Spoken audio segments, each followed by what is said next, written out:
अस्सलाम वालेकुम जी सारे भाइयों।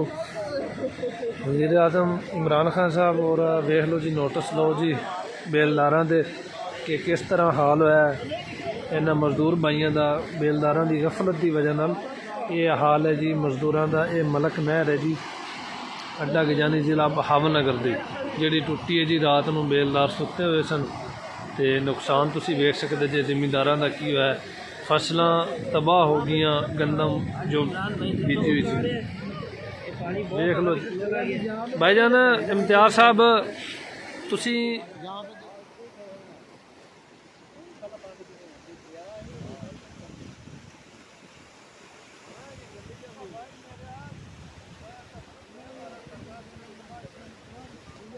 दोस्तों ये वेख सकते जो बहुत ही नुकसान होया जिमींदारां दा ते हर बंदा बहुत ही परेशान है।